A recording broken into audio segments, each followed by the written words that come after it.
And so when you hear John Mayer's song, we have to really understand it has an underlying message to it. And the underlying message is that if we really keep on waiting for change to happen, we're just going to keep on waiting. For change to really occur, we must intentionally invest in sincere efforts at working together to create and maintain empowering communities. And when I say communities, I'm talking about the different places each of us occupy, and also the places we interact with others. It can be in schools, it can be in offices, it can be in businesses or at churches or anywhere where people come in contact with one another. So to create change, we must really listen to what people say that they're seeing and feeling in their interactions with others. So this means we really have to keep it real when we're having the hard diversity, equity, and inclusion centered conversations needed to move us toward becoming inclusive communities. When you think about it, honestly, we work and or reside in places where folks, be them students or co-workers or even customers, we all experience explicit or implicit racism or queerphobia, ableism, or religiophobia, or any other discrimination because of who or what we are or who or what they are, which makes them feel or makes us feel unseen and or unheard. And though we know that this is the reality, if you really think about it, we continually go about proclaiming that everyone is welcome in these spaces. To make those claims real and become the inclusive communities we really proclaim to be, we must keep it real while having hard DEI-centered conversations. So the first thing we have to decide is, do we want to have a conversation or an argument? Conversations are opportunities for individuals to honestly express and consider ideas through talking and listening with other people. Arguments are when individuals attempt to establish that their views are right and other people's views are wrong without any attempt at dialogue or consideration of opposing views. That is usually expressed in a loud, harsh, and demeaning manner. In diversity, equity, and inclusion work, we really attempt to navigate around arguments and get towards and go towards empowering conversations on our collective journey to become inclusive communities. But this requires being open to an inclusive ideology, a way of looking at and interacting with others, be it in places like our schools or government offices or churches or businesses or community centers. All these places say that DEI issues are important. But when we look at it, we don't invest in the demanding mental and emotional interactions needed to make it a sustainable reality. We talk about it, we say that's what it's about, but then we don't do the work needed to make it real and keep it real. Becoming inclusive communities requires us to take a hard, realistic look at ourselves, to recognize and realize that our experiences shape our perceptions, regardless of race, color, religion, gender, or sexual identification, or any other label we put on ourselves or people put on us. The way people feel they are being treated or will be treated drives their experiences and the outcomes of those interactions. In the spaces we occupy and interact in, do we really listen and learn about the lives, achievements, and efforts of people we see as being different? Do we create opportunities to meet, talk, listen, and learn from each other? How can we expect other people in our communities to be inclusive in their thoughts and their actions when we ourselves are exclusive in ours. It's like Rob Bass, being in college. Rob Bass was a rapper. He did a song, and Rob Bass said, "It takes two to make a thing go right." Well, to have a real conversation, especially a hard conversation, it takes two willing to keep it real. Conversations have to have two willing partners willing to invest the time and the energy in the conversation. Dr. Rupert McCoy, who's a professor of psychology at North Carolina State University, says that neurodiversity is not a who, but neurodiversity is a what.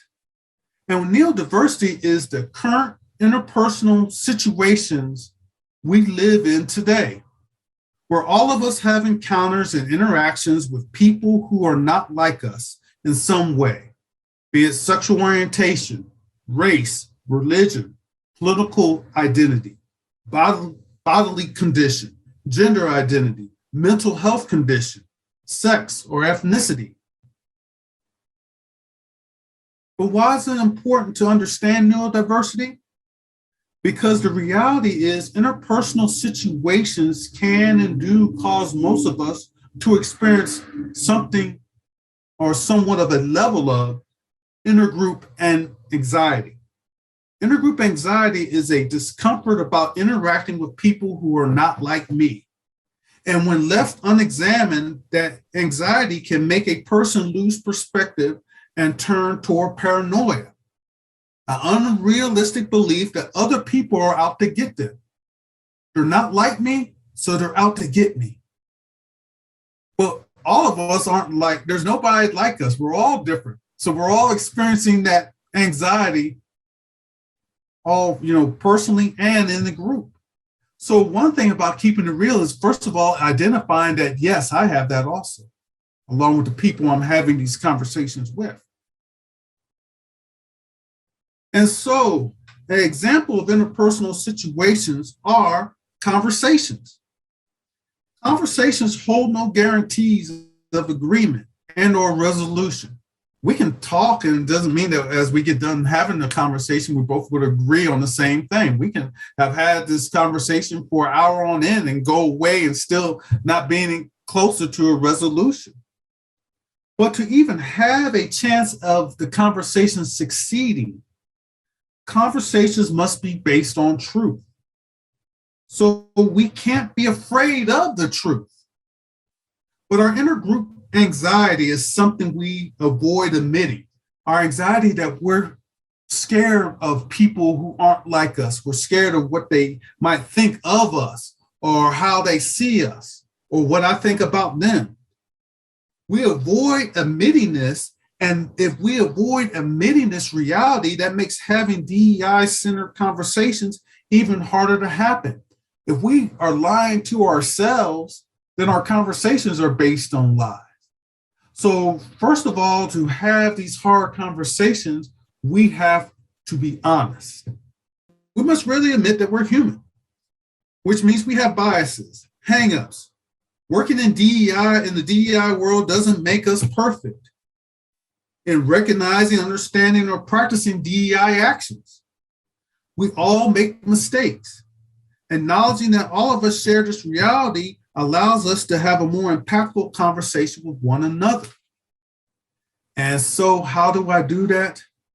I tap into my superpower. Honesty is the superpower all of us have. It is the power that sustains our efforts to tackle common, embedded, stagnant views of thinking, of speech, or in actions that all of us possess and use concerning DEI issues.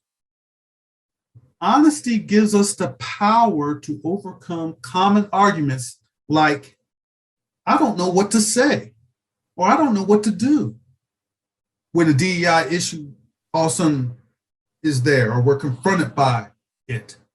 Or when somebody says, Hearing or thinking about that issue or that concern makes me uncomfortable, so I don't think we need to talk about it or discuss it or bring it up.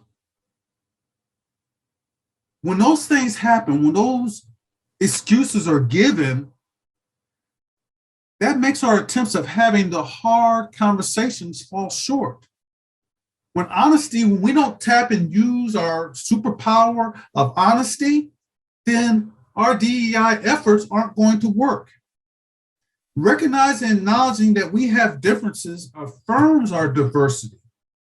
But if we don't embrace honesty, we ignore equity and inclusion, making our declarations of supporting DEI come across as phony. And regardless of a person's race, color, or religion, or gender, or sexual identification, or all those other labels, the way a person believes they're going to be seen and they're going to be heard drives if they will talk with you or listen to you. Having the hard DEI-centered conversations needed to become inclusive communities requires us to find inspiring ways to interact. It requires getting beyond the common traditional views that box us in. Creating and maintaining an inclusive community is like building a house. You can have nails, you can have lumber, you can have windows and roofing tiles, and all the other materials needed to create the house. But the envisioned home will never happen unless you take all those materials and fuse them together through an intentional and thoughtful plan and action. If you don't have an architectural drawing, the schematic of how that house is going to come together and a plan of how you're going to build it, having all the nails and lumber isn't going to make the house. And even if you build it just off the top of your head, if you're not following an intentional plan, you might not want to be under that roof when that wind starts to blow. You have to have a plan that guides you to make the house a reality. Being able to use the tools, not just have the tools. Hard DEI-centered conversations must be rooted in honesty. And that honesty has to assume something known as good faith. Good faith means that we expect that our conversation partner is interested in learning from us and wants to understand our point of view. They actually want to have a conversation and not an argument. It means that we should assume, until it's proven otherwise, that their intent is not to deceive or offend us. Their intent is to learn through the conversation of talking with us. Now, we can certainly point out when an error has been made or if or why offense has been taken. Something said, and hey, I am offended by that. Or hey, you said something wrong. Let me, check you on this. That's honesty. But it should be done with the intent of making the conversation better, not closing it down. Hard DEI-centered conversations are a search for truth. So you have to be upfront with this. If we're going to have this conversation, understand we're going to keep it real. We're going to be truthful. We're going to be honest to one another. Okay? But first of all, also you have to say, as you about to have that conversation, you have to be honest to yourself. I might have a hang-up about this, or I might have some understanding, but not a full-fledged understanding of this. There are limits that I have coming into this conversation. Not that, oh, well, hey, I've been in this program, or I have this title, and I know it all. I tell people all the time, just because, it says director of the Center for Diversity, Equity, and Inclusion doesn't mean that somehow, I have all the knowledge. I'm still learning. It's a process. It's a journey. So those conversations have to be centered in the truth. The presumption of good faith demands a lot from us. If you're going to have a hard conversation on DEI issues, you have to really know what you're getting into. It's not going to be easy. Doing this work isn't easy. It requires that we suspend judgment long enough to ask questions in a spirit of openness and curiosity, not questions of spite or I'm going to get you. I'm going to ask that gotcha question, but no, how am I actually going to have questions that's going to spur the conversation on so we can learn from one another.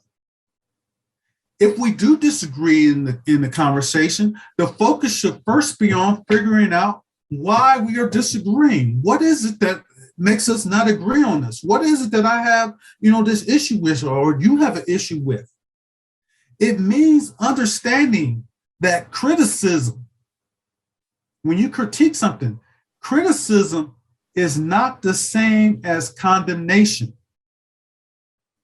Right now, we're in a world when something is criticized, we go, oh, you're condemning it. You're just putting it down. No, I'm asking a hard question or having a hard conversation is not a condemnation.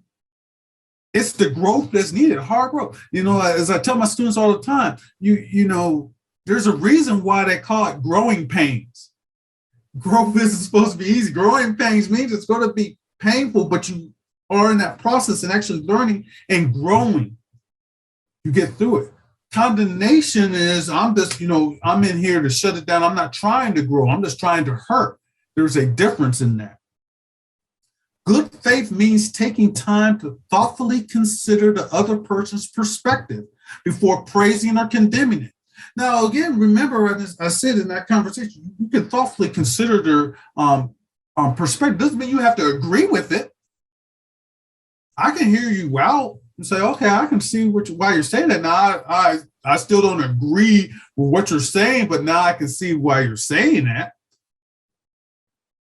In my position, a conversation I've had over and over with several different people, especially since 2020, has dealt with race. I've had people sit down and we've been in a conversation and they're telling me that racism doesn't exist. And they don't know why Black people think that racism exists because it's not real. And, I'm like, the first thing I want to say, well, I'm Black, don't you? Because they're telling me that, this. But I'm like, okay, well, tell me why you think that. That's hard, but that's what the job entails. Let me hear why you think this. Now, I don't agree with you, but let me see where you're coming from. Now, let's see, why do you think this way? And how can we work on maybe you opening up your vision and mind to seeing it from my perspective? But it shuts down when I say, well, how can you say that and just go off, working DEI, having those hard conversations, it's hard on you because it demands a lot to have these conversations. So hard conversations must happen in good faith. And good faith is based on honesty, which means it's really built on a foundation of trust. And there we get that hard nugget right there. For productive, hard DEI-centered conversations to happen, we must trust that the conversation is taking place in good faith.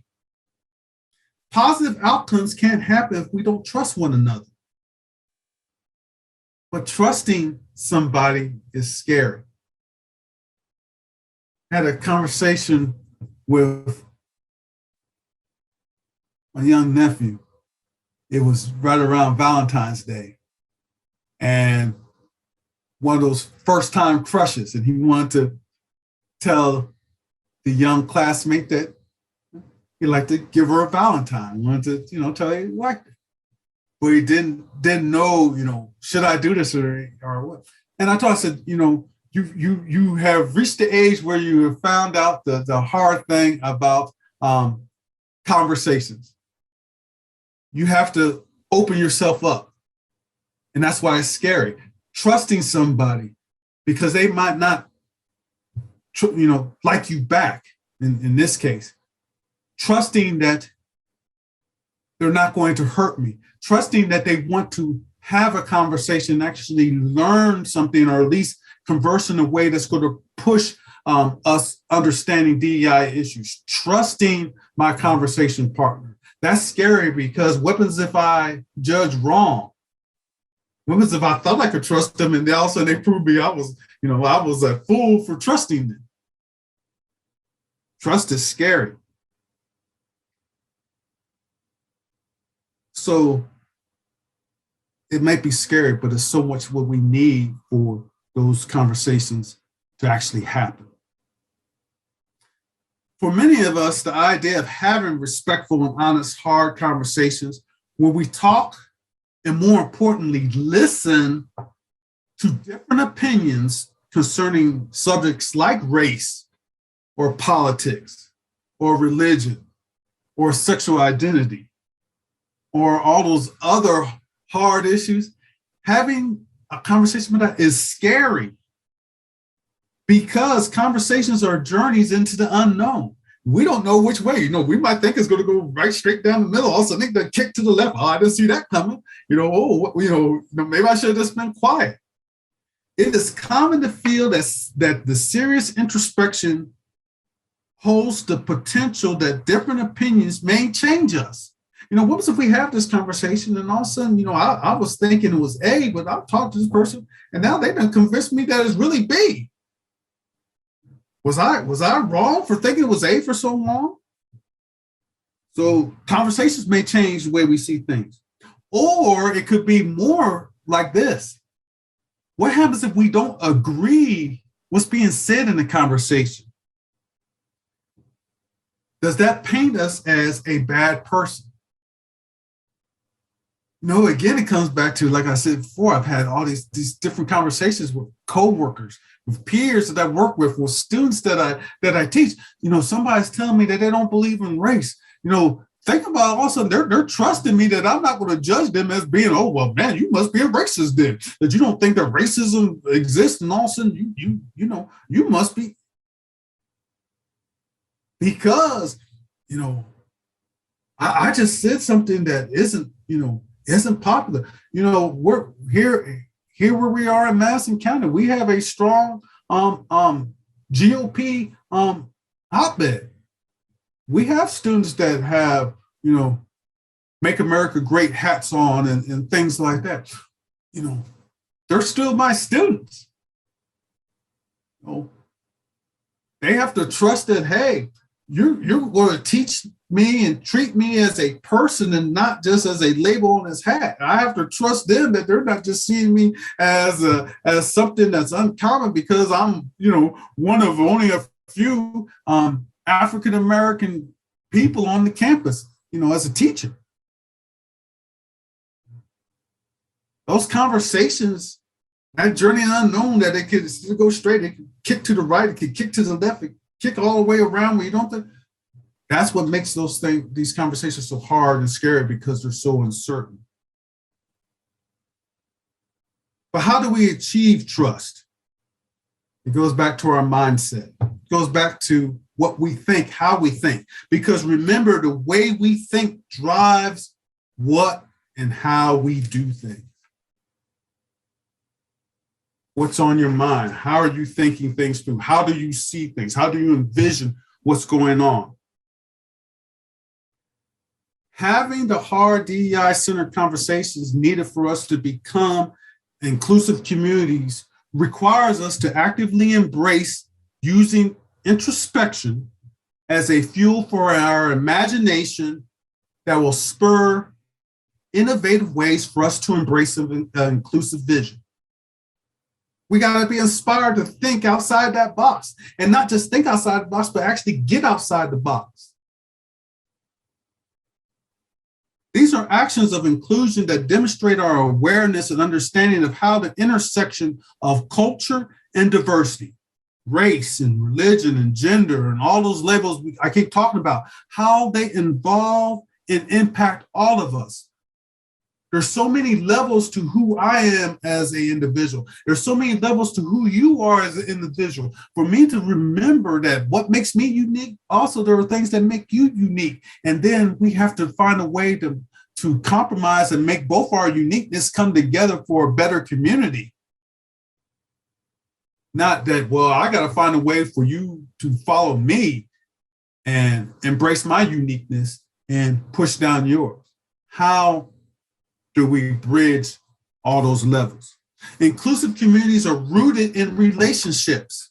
And relationships help each of us build upon the past and present experiences in order that we may learn from them so we can create and maintain a nurturing, positive community. We must realize that our DEI awareness should be constantly changing.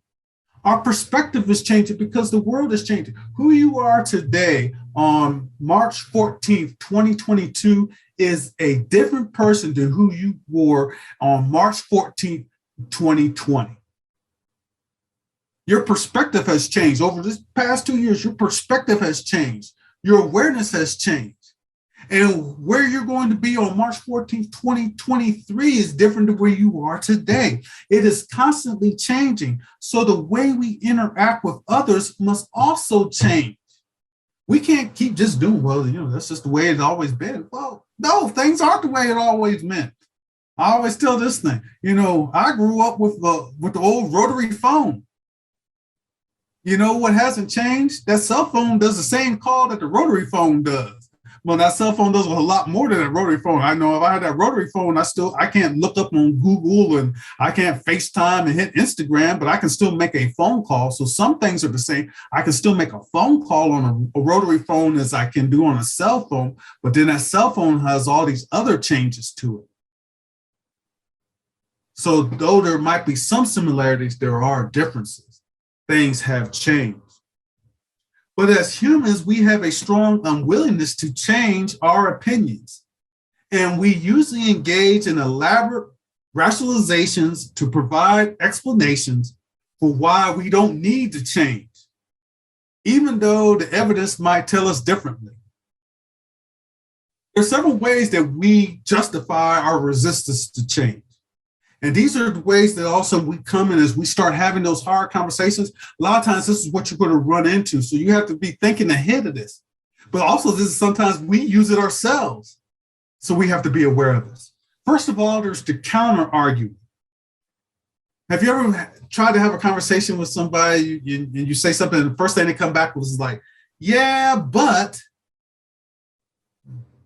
I'm like, hey, I like red. Do you like red as a color? Yeah, but right there, that tells you that person hears the reasoning of the new way of thinking or acting, but before even attempting that new course of action, even before even trying to consider it, they've already come up with an excuse of why they're not going to do it. They just heard it and they've already, yeah, but, well, wait a minute, it just came out my mouth and you're already saying but, so you're not even thinking. You haven't been listening to it. You were already building up your counter argument of why it ain't going to work. Hey, let's do this. Yeah, but we already tried. Well, resistance to change. Or there's that attitude entrenchment. The person uses facts or statements that support their idea, but doesn't refute or consider the new way that has been brought to them. Hey, one thing we're seeing is the attitude entrenchment. Gas prices are high now, and it's Joe Biden's fault. They were low, 2 years ago. Yeah, they were low 2 years ago. But also we were locked down 2 years ago and nobody was driving. That was the one, if everybody remembers, the one complaint everybody was saying was, man, gas prices are so low, but I can't go anywhere. I mean, gas was like, $1. It's like, but we're all locked down. There's nowhere to go. But now what's happening? Everybody's out and about. And so gas prices are right. That attitude entrenchment, but no, it's entrenched as this person's fault or it's just an idea. You're not going to change me, even if you're showing me the facts. This is what I believe, and that's it. Resistance to change. Also, there's known as that selective growth. The person is offered various opportunities to take part in developing a new achievement. Hey, we want to try something new. We want to do a DEI initiative. We want you to be part of that. We want you to help us plan this through. But they always ignore your pleas. Hey, work with us. I'm too busy. I can never make the meeting. You say you want to be involved, but then you find all these different ways not to be involved. So actually you really don't want to be involved. So you don't want to change because you keep finding a way, selective growth, or a way not to engage. And then there's the final one, that irrational rebuttal. Sometimes it comes out as, but in my opinion, the person feels that their facts and opinions, even if unfounded, are the truth, and their way is the only way to go. It's why everybody got upset when they started talking about alternative facts. Well, here's the fact that it's 6:45. Well, no, according to my watch, it's really 6:30. Well, your watch is slow. Well, no, everybody else's watch in the world is too fast. Mine is the right time. That's irrational. But people use different ways that people resist changing. They resist having honest conversations. They resist those hard DEI conversations. So here's an exercise. I want you to watch this video and think about what happens. And then we're going to talk, I'll bring it up.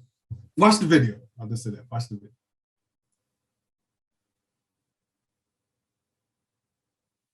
I love doing comedy. I was doing a show in Hermosa Beach at the Comedy Magic Club, right? I leave and I'm walking to my car and it's getting a little cold, a little dark outside. So I'm thinking, let me hurry up to get to where I need to be. So I start jogging. Then this white lady with a little jogging outfit on came around the corner about 20 feet in front of me. We jogging in the same direction now. Then she looked back.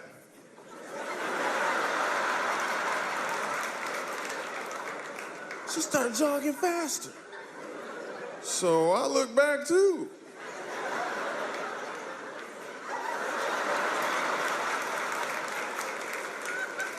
I didn't see anything back there.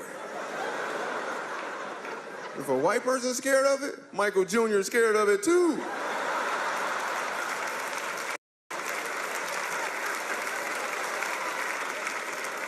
So I started jogging faster. After she looked back again, she took off in full stride. This time I didn't even look back. I also kicked in the gears.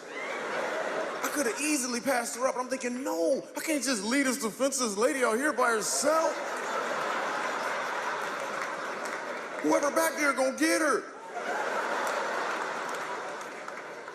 So I yelled up to her, "Is that as fast as you can run?"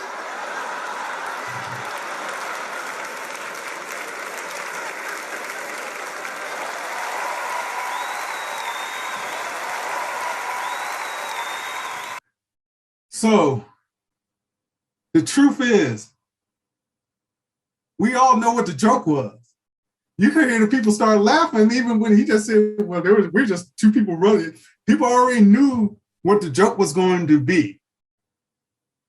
That is because we know the reality of our society. You know, it's funny because it's true. But are we honest enough to admit that as we're about to have a conversation on that? Or is it the first thing we're going to react? Oh, well, that's not me. Well, I've never done, wait a minute. We all know what the joke was. We all know what he's talking about. We all know how our society is. When you start to, well, that's, that might be all the other people, but personally, I don't. Right there, you've diluted and diffuse that hard conversation, and it's not going to work. You're not going to get any traction in DEI. Having positive, productive, hard conversations calls on us to be honest in the way we see and think about things. To be honest about the society we live in. To be honest about the hang-ups that we live in. Even some hangups we might have ourselves or that we're at least aware of. To not be candy coated,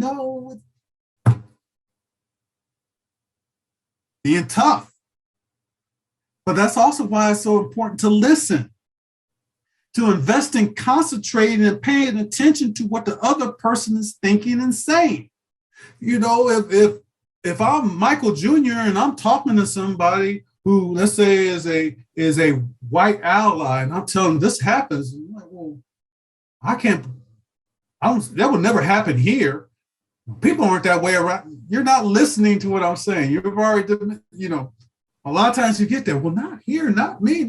Wait, no, we're talking about if it's here in our society, it's here amongst us in our places of work where we reside. It's in our communities, be it our classrooms, our offices, our buildings. It's here.